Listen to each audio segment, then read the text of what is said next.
Welcome back, humans! You know what day it is.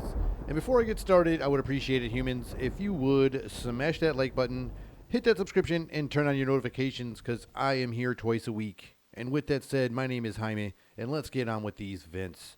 Shall we, humans? Man, oh man, that was a great fight night, wasn't it? I thought the fight was better than I thought it was going to be. I thought my man was, had a chance to knock him out. But he really didn't throw that right hand. I'm talking about the Woodley and Paul fight. If you guys didn't see it, it's probably online already. It's probably online the next day. That's how that shit works, it seems like. But anyways, the fight was pretty good. It was pretty entertaining. The fight cards were pretty good. There was like a bunch of interesting little fights in there. Some quick fights, some boring fights, and then, it was pretty entertaining night, so, all throughout. They had some decent commentary going on. It was a good fight night. Then the main event comes. Who knows what's going to happen? Is it going to be a good fight, bad fight? And it was not that bad. It was a little entertaining. I felt like, there were points where Woodley could have, pushed the action a little more. I thought he did good when he was in the middle of the ring, but he didn't do enough. I kind of felt like that round in there. I think it was the fourth round when Woodley hit that rock, that hit him with that one shot and kind of knocked him into the ropes. I watch a lot of boxing matches, and sometimes if the ropes, keep you from falling, sometimes they can deduct a point or give you a standing 8 count because it looked like he was going to fall. I mean, even if it wasn't from like being knocked out, I mean, he definitely got knocked off balance. He got rocked. It was a good shot, and it knocked him off balance. Definitely knocked him off balance, and it could have been a knockdown. So I've seen sometimes where the referee would score like an 8 count, but they didn't do it this time. And then, it was a pretty decent fight. You know what I mean? Like I said, it was for what it was. He's like an amateur boxer. Well, he's a professional boxer, I guess. Even though he hasn't fought a professional boxer yet, he's a professional boxer apparently. But like I said, I respect him doing the work and training and stuff. But and he fought a UFC fighter, another UFC fighter, and Tyrone Woodley, who was okay. Like I said, I thought he did okay. Could have did way better. I just didn't think he did enough action. I just didn't think he had opportunity to possibly take the fight if he was a little more active. And the fix is in. There's going to be a rematch already. They're already talking about the rematch, so. Maybe it'll be a better fight. Maybe he'll bring more action, or maybe Paul let that right hand go. I thought it was odd. He didn't really throw that right hand. I wonder if his hand was injured or something. I don't know, because he threw the left hand a lot. He worked the left really well, but he just threw it a lot. I didn't see him throw his right hand too often. He kind of kept it tucked in, or he kept it in his pocket or something. I don't know. But the fight was pretty good, man. There was a little, like I said, for what it was. He's novice, at a novice level. Woodley is not a novice in the fight game itself, but in boxing, I would say he's probably in that level. He looked pretty good, but I just thought he didn't push enough action. And, in my opinion, the fourth round was a 2-point round, I felt, for Woodley. But at the end, they could have either had a draw. I just kind of had it closer than what they had in the scorecards. But I still kind of had Paul edging him out in the points. But, I just wish that it would have been interesting if he would have won. Like, it would have been interesting to see what would happen, after the Paul brother took a loss, like after they said, like, hey, man, you lost. The points, they did a real point system or whatever. And I just think it would be interesting to see what happens. Does he handle it well? Or does he do some crazy stuff in the media? I don't know, man. Like I just said, it would be interesting because he's a young kid. He does a lot of crazy things for media attraction. And I would just wonder, if he, how he'll handle his first loss. And now they want him to fight this Fury guy, like this Fury guy's brother. I thought it was his son because he looks like super young, and Tyson Fury looks like old. But I guess they want him to fight this dude, and he fought in the same night. And I don't know, man. They were hyping this dude up like he was some bad mofo, and people are saying that Tyson Fury could beat him. But I when I watched him box that little guy, that UFC fighter, he didn't look very good to me. I thought he got a little exposed. Like, I don't know, man. I mean, if that's all he's got, my man could probably get, unless he could take a punch, you know what I mean, or gets better at boxing before them two fight, because he didn't look good against that UFC fighter. In my opinion, that dude loses by a lot of punches, but he gets punched a lot if he doesn't get knocked out. I think what's his name, Paul would, knock him out or be, or win in points on that fight, because if he looks the same as against he did on that night, because if that's the way it goes on Sunday, he went on Sunday.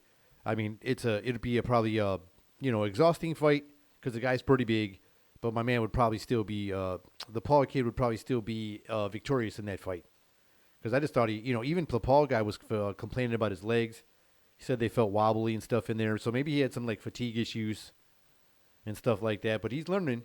But I would just, like, in my opinion, I just want him to stop fighting these dudes and start getting in the ring with boxers. I think that's where we'll be able to gauge how good you are.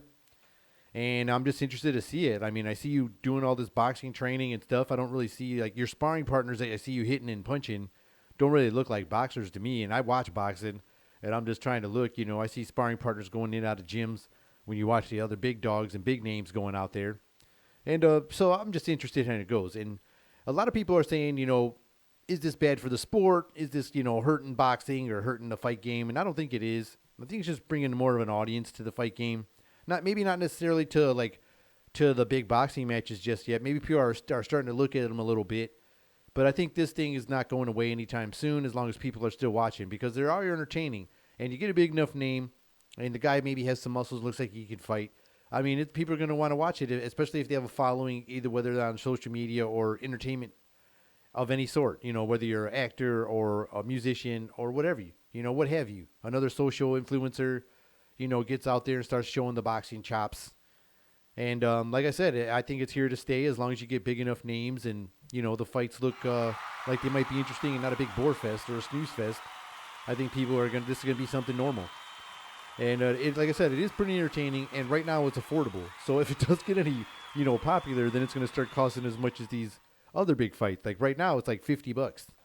And like the ones before that were cheaper. and, but when they get to the big fights, you get like $70, and then to the bigger names, you get like $100 for a pay-per-view. So it's like right now, it's like affordable and entertaining. So I think it's kind of cool. I hope it stays around that range. And I don't know. Like I said, I don't think it's going anywhere. And just, keep bringing those entertaining fights. It'd be kind of funny to see some random people you wouldn't expect. You know what I mean? Like two female actors or two of the Marvel characters go at against each other. They look like, is it just like the movie muscles, or can them dudes actually scrap? And then people hype it up and, give them a lot of money, get them in the ring. I doubt those guys would do it. But, you might, I'm just saying, you get some big names out there. Or maybe them celebrities that go on those has-been shows. Like, you get some of the people from those has-been shows, like, where they start doing, like, I don't even remember what the name of those TV shows are, but, like, it looks like the older actors, like, that don't do much now start showing up on them. Like, I can't even think of the damn names. But you know what I'm talking about. Like, that dancing one. What's that one? The Dancing with the Stars. Those people, for like those casts. Be going out there and start, we got an idea. What? I can't really dance. Well, can you box? I don't know. You want to learn? They'd be like, then what are you going to pay? The same as the dancing shit. You know what I'm saying? And it's just crazy. I think it would be something like that. You'd have to get like the people that go to like Dancing with the Stars type of show that'll be in, trying to get revived. And you might have something going, because back in the day, they used to have celebrity boxing and stuff like that. Like Shaq boxed. I think he boxed like De La Hoya, Screech, rest in peace. He boxed somebody, I forget who. And it was just like a bunch of people they had to do matches. I just think it's kind of fun. And I don't even know if they still have the Tough Man competitions, but that used to be one of my favorites. I would turn it on like, I forget what channel even it used to be on, but it was a great, the channel even existing anymore. But you would turn it on, and it'd be guys like the Garbage Man, the Fireman, or you'd have like the police department versus the fire department. And these guys would just put on headgear and just fucking wail on each other.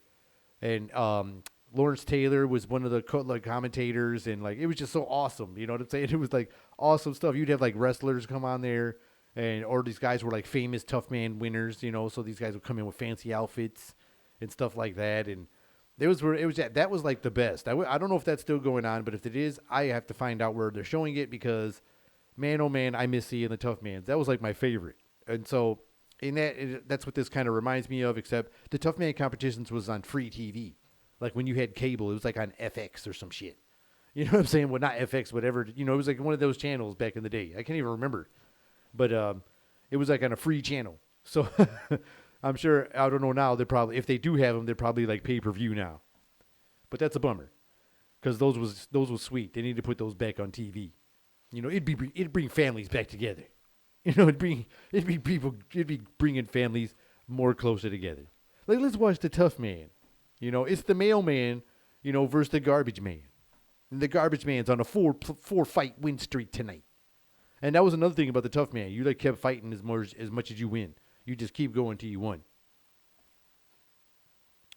And it wasn't even for that much money, but it was super entertaining. Ex-football players, like I said, police officers, fire department, just regular people off the street. The factory guy, and they would all name their stuff. Like, I'm the plumber, because he was a real plumber. And the garbage man was the garbage man, and he came to take out the trash. You know what I mean? We just have to bring that stuff back. I think we do. Otherwise, there's going to be all kinds of issues. It's not like we don't got enough issues as it is already. Which brings me to my next vent. I've been hearing all this, stories and things on the radio, things in the news, and from personal friends and things like that where, this school, there's a big problem with the school bus system. It's having issues right now. And there's a lot of, a lot of transportation probably having some issues, but, kids are going back to school right now. And they're not like going back to school on a computer. They're going back to like school now. And so apparently like there's not enough drivers. They're having trouble getting drivers, and like some of these kids, like I don't know how it goes in the morning, but apparently on their way home, it's taking kids like longer to get home from school because some of these kids are making like have to switch buses on the way home. And I'm like, that's crazy. Like, why can't the bus just keep going? But apparently they're paying this dude to do this, and then he's got to go do something. I don't get it because they're like making that kid get off this bus, these kids get on that bus, and then these kids get on this bus, and they got to go two different ways, which really is weird to me.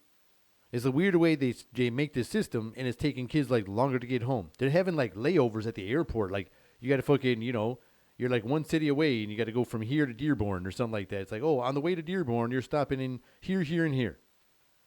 And then you're screwed, and you're sitting there, and your kid's coming home like hours late. Maybe like an hour to get home, or depending on how close you live to the school. Or what if you live kind of close to the semi-close to the school, and it's taking your kid this crazy amount of time to get home because of all this bus switching shit. You got homework, you got dinner time, or if your kid's in extracurricular activities, they got sports, athletics, music, whatever activities they're in, cheer, all that stuff. And then if you're getting home later because of this crazy bus system, I mean, it's probably putting a damper on all that stuff, especially if you got two working parents, more than likely have two different work schedules, and the kid's getting home long. It's probably just making a big old scramble for everybody.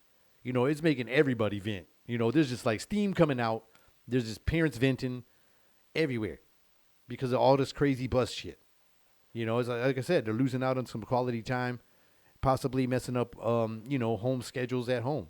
Like whether your kids got practice. Let's say, it's taking you an hour to get home. Then you get home, got 10 minutes to get ready because you got practice in 20 minutes. And you're actually 20 minutes from the place to be at practice. Or you're actually 20 minutes from that school you just left. You got to go back to the school that took you an hour to get home from right after you just got left. You got to change, get ready to go back to the school. And then, don't forget when you come home, it's going to be a late night because you got to do your homework now. So I think that's a big damper. And I feel for all you humans out there because I'm a parent myself, and it's just crazy right now with school. I know my son's, done with school now, but I'm just saying for all the parents out there, I feel for you. There's a lot of new, all these new restrictions going on. That's probably stressful as well. So this bus thing probably doesn't need to add on to that. So it's just bananas to me. But anyways, I scrambled through the internet. I've searched the actual newspapers. And yes, humans, they were made out of paper. Real paper. It wasn't like an app, newspaper app. This was real paper. Found some news. Was it true? Was it not true? You may have heard this before. Warning. The game show voice creepy vibe could come out of nowhere. Just a little, heads up. But like I said, I found these other stories, which some people might think are called Paranoid News. Paranoid News. Are there secret contracts being made with our Department of Defense, NSA, with big tech companies? Yes! The answer is yes, humans. Or is it paranoid news? Apparently, I've been reading, seeing, hearing all this crap, not on TV news, but on other news sources, not Facebook, and, about all these big tech companies fighting for these big billion-dollar contracts with our defense companies, like Department of Defense and NSA, ICE.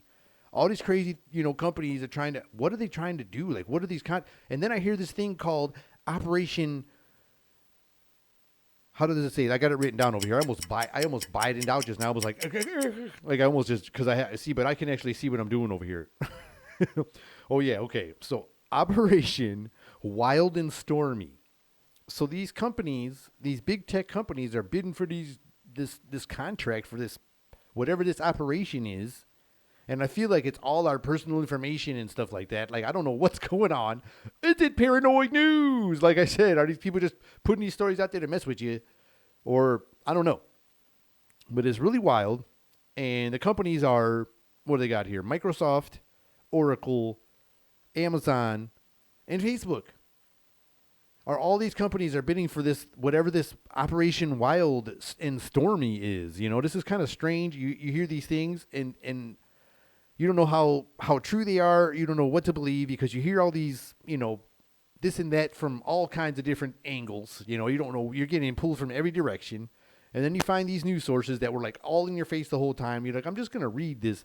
And it's just like in there like it's normal, like reading the Wall Street Journal or reading Time or reading the, whatever your local newspaper is just like in there. And you're like, wow, this is just chilling right on this paper. And apparently all these people want this contract for, I have no idea what that operation is. And I'm wondering, like, because some companies were fighting with other companies because they were doing it. They would say, oh, you're giving them $10 billion. I would have done it for $8 billion or, $800 billion or whatever. And they were like, oh, okay, then here you go. And then they, go for the cheaper guy for whatever this is. And I'm wondering what they're offering. Like, we'll give you all the personal data. How about some social securities? Only some of the social securities, like 30% social securities, but all the credit card numbers. And then I'll raise you like, let's see what else we can get. I'll raise you 2 citizenships. Maybe a passport. We can probably get somebody to develop, steal the passport somehow. And only 30% of the socials, but you get all the credit cards. And we're going to take the $10 billion for the contract. Like, I don't know what they're bidding, dude. Like, what's going on? Like, what are they offering for this, whatever this operation thing is? What is this? That's what I'm just curious. Like what is this? Like, what's going on with that? Like, is that paranoid news? Because it's got me always it just makes me ask like a million questions. Like, first of all, like, what is that operation? You want to search it and there ain't nothing about it right now. And there could be now. Now they're going to add some things or just like spin around it. But it's really weird, it's really weird. And like I said, what are they offering for all this money? All they have is like basically people's personal information. And that's kind of creepy if you ask me. It's very creepy. It's very creepy. It's unsettling. Or is it paranoid news? Man, that's just nuts, man. I hope our information is kind of safe because I just hope it is. It doesn't feel like it is. It doesn't have that safe feel. It doesn't have that warm, cozy feel right now. It doesn't. Or am I just tripping like on this paranoid news? But I have some more paranoid news for you humans. The FDA, if I could say that, the FDA and Big Pharma. I've been reading and the same piece of newspaper that's available to everybody that I will not promote. But it has this story of Big Pharma and FDA, being funded by FDA. There was just an approval of a certain thing that some people are for and some people are against, and it's got everybody on both sides of the fence, and it's got people, going crazy, going bananas because of laws and rights. Normal things. Okay?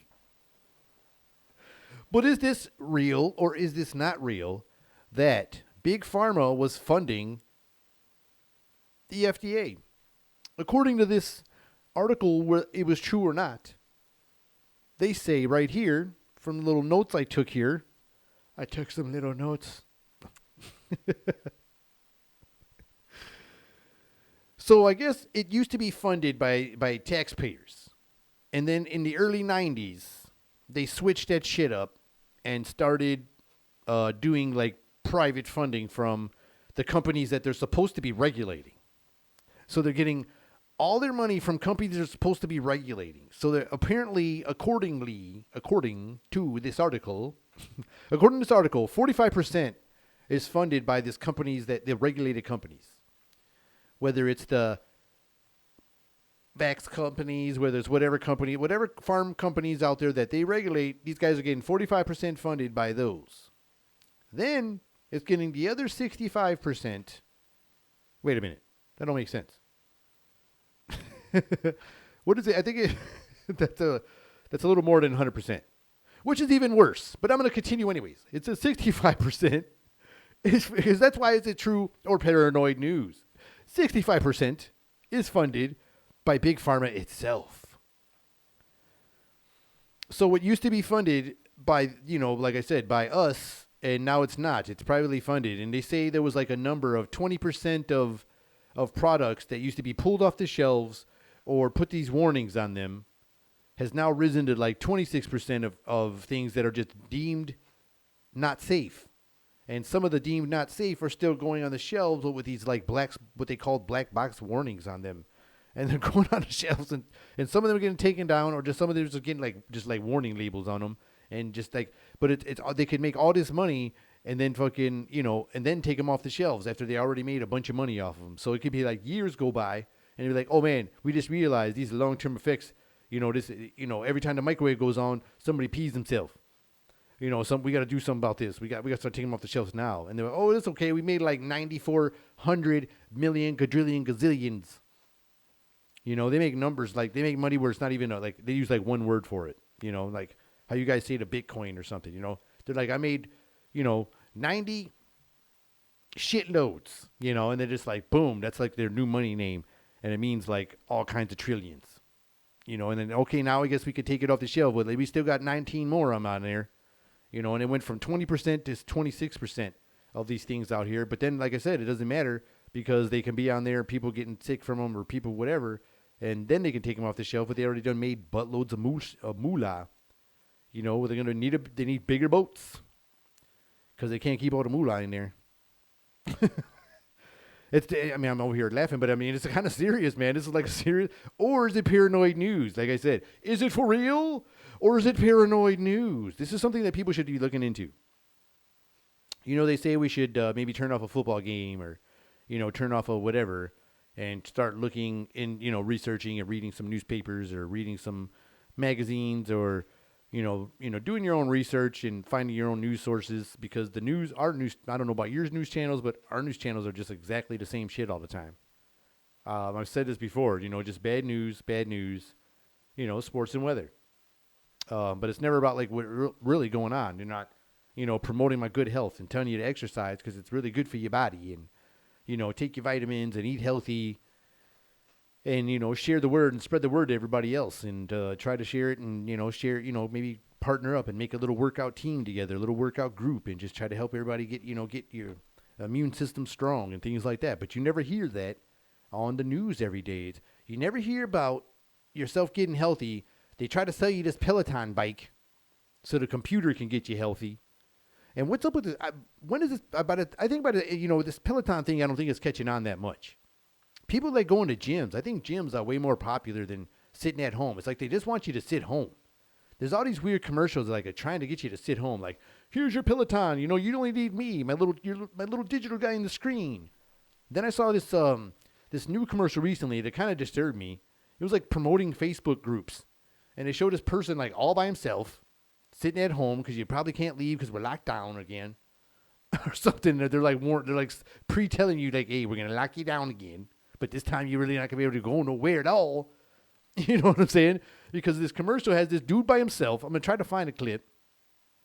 You got this dude by himself, looking all sad as fuck, looking all down and out. And then he goes on Facebook and he's like, oh, this, finds a group. I found a group that I can find. And I understand. I'm in some groups and I said, but I just thought this commercial was like promoting like loneliness, like not to go outside and be in like a physical group, like around real humans, not just like digital shit.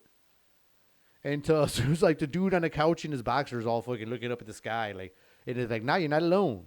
I'm like, really? I was like, there ain't nobody here. Okay? I know you're on the screen, but you still ain't here. I can't throw a chip at you if you said something crazy funny. So I just thought that commercial was weird and disturbing. And then, like I said, the Pelotons too. Like, just stay at home and work out. And then they don't know your name. It ain't even that personalized. They call you Peloton so they don't like disrespect and maybe mispronounce your name. They're like, you got this, Peloton. They can't stop you, Peloton. I'm like, man, my name's Jaime.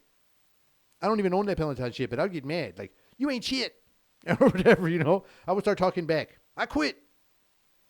But I would like going back to the gym, I would prefer the gym better than the Peloton. Because it's just, it's a better experience. It's fun. You got more options. You got a lot of equipment to choose from. And you just, I just think it's better than just, you got your bike here and you got these little weights that are connected with the Bluetooth. It's like you got a fucking Wii Fit, but they called it Peloton now. And they stole the Wii Fit and they got a bike Wii Fit and it's fucking Peloton. But I don't think it's catching on that good. I think it's going to fade out. And it's a shame because I just think I'd rather prefer the real gyms or going outside and riding a real bike. People are riding bikes everywhere. There's bike groups. They're having slow rolls. People are getting fancy lights in their bikes and taking these big groups. And it's a real physical group. You don't sit on your couch. You go out there and ride your bikes with real humans. You get out there and do this shit. But I hope this thing, it's going to be phasing out soon. It'll probably just be a phone app. You could take this on your real bike, I guess, Peloton. Now they'll be sadder.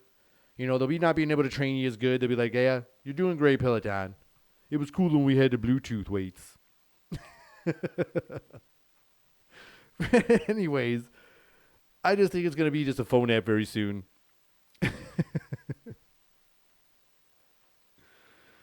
And on a serious note, again, I found some more paranoid news. I was reading some history, reading through some old history things, some history articles. It's pretty neat. I use a different search engine. I go to Google Scholar, and I like Google Scholar because when you go on there and you search something, it actually gives you like research and like everybody's research papers and everybody that did any kind of work on these topics, and it's really kind of neat, And it's so I found these weird. I like to go through some history things, and I like the history things because I feel like there's a lot of gaps and mess ups in our history, which is now starting to pop up, and I think it's from all the time travelers. I think the time travelers are messing up all our shit. And people are thinking like, hey, man, we messed something up. This is overlapping here and this is overlapping here. Nope, it's probably because of the time travelers. They're messing all the shit up. Somebody changed something. Because look who's the prez. No, I'm just kidding. But you never know. It could be different type of paranoid news. But this one kind of was weird, man. It kind of was like, it was more like a shock because I had no idea. Some of you may know this, but I didn't know this. And if you want to look at this, look it up yourself because it's wild. Like I said, I love going on Google Scholar because shout out to Google Scholar. It's kind of neat. Like I said, it pulls up things like, real research papers and real things. Like whatever existed about that topic is pretty neat, but it's way different than just going to Google search. So I kind of like it. You all should check it out. But it said that the 20th century was one of the bloodiest centuries in mankind's history. And I said, like, whoa there. I had to read it back again. It was almost like a double take, but it was like a read double take. I was like, wait, what? So they said it was one of the bloodiest centuries of mankind. And people that were born in the 20th century, were part of that, part of this, thing. I'm not saying like you actually did everything, you know what I'm saying? But they were saying during the 20th century, it was one of the bloodiest because they said over 250 million people died from war and starvation. And that's pretty wild when you sit there and think about it. I mean, a lot of people there was a lot of things that you didn't maybe we were probably just paying attention to other things to realize that really those numbers really existed in that century. And it's really wild, when you think it's, and they say that's like real stuff here. I don't know if it's true or is it paranoid news, but according to this, it's not paranoid news. And it was really interesting read. Like I said, just go search anything you think about, any question you want to think about, man, on there, and it's pretty fun if you like to read. But it was interesting, and it caught my attention, and it's just like, wow, that's a huge number of people. That makes me paranoid about the paranoid news I've been touching on. No, I'm just saying, man, it's pretty wild, when you think about that. Because there's a lot of things that were going on that we didn't even we kind of just looked past because there was so many other things happening so fast. And it seemed like now when we hit the 21st century, it's like when we get there, it's like it's bananas. You know what I'm saying? Like in the 20th century, it's just crazy how everything just started amplifying every year. Like every year it's like boom, boom, boom. And like now it's like this year they say it's like this, like I said, the spin generation. And the spin generation just has you all like, there's nothing you can stay mad at. You can't focus on one subject because here comes another thing and here comes another thing and here comes another thing. You know what I'm saying? How about some riots? How about this matters, and how about this? And how about, now we're going to do this? And how about this? And how about this protest? And how about this protest? And how about this in your face? And how about a war? And then how about a war that ends? Or something. It's kind of weird. It's kind of weird. And it's kind of wild right now. Like I said, there's too many things. Like back then, it was like one big thing. It was like one couple things, and you could talk about it the whole year. Then this year it was like pow, pow, pow. Now you locked down, pow. How about this? Now we're gonna lock you down, pow. And while you locked down, how about this, pow? This is going on, pow. And we're all just like foo, foo, foo, foo, until we got to start spinning. Yeah, that's why I think it's the spin generation. We're just all stuck in it. It ain't like the Generation X and the millennials and all the damn titles they got for all that crap they put in. And I don't even believe in that shit anyways, because they overlap too, those damn things. Those time frames overlap. That's probably because of the time travelers. But it's kind of crazy when you think about that stuff. So anyways, I shall continue. And I will end on a lighter subject. This one isn't so paranoid news. This is actually just some funny-ass news. And I just thought I would share it with you. And that's why, on a lighter note, on the lighter side of why I don't trust the news. Because they cannot be telling you the truth sometimes.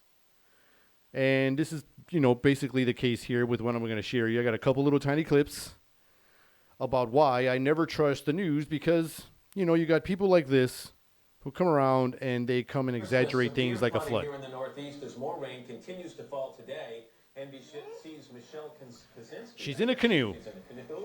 Is in Wayne, New Jersey this morning. She's in a canoe. All right?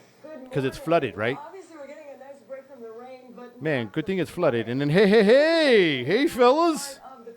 Hey, how's it going there, fella? How's it doing? So that's one prime example of why she's in a damn canoe, y'all. She's in a canoe and those guys just walked by. Come on, man. Come on, man. This is one reason I can't be believing the news sometimes. They be trying to hype shit up that don't be needed hyping up. And that was uncalled for. And I got one more, humans, on why I don't trust these boys. Oh, man. Now they're going to hit me with an ad. But anyways, I got one more after this little thing here. Here we go. I found it. So here he is claiming it was hurricane winds. And he says it was crazy ass hurricane winds going on. Look at this dude. Fucking wind blowing his face off. And then here comes guys just walking in his shorts. They're in gym shorts. Just walking right by him like nothing. Ankle socks. And my man's acting like he's going to blow over. Look at that dude. Come on, man. For real. And that's why I don't trust the news, humans. Because sometimes these boys always tell you bad shit. Like I said, they want to tell you bad shit, and then here comes your sports and weather. And then these dudes right here, like, you got a bad storm going on, and just because you ain't in that area, you're going to fall for that shit at home and be like, oh, my God, hope the people that, then this dude right here. And then the two kids walk by in shorts. And then that lady rocking a canoe. She'd rock in the canoe and probably on the minimal like label on the canoe of the lowest amount of water it'll float in, and she was in it.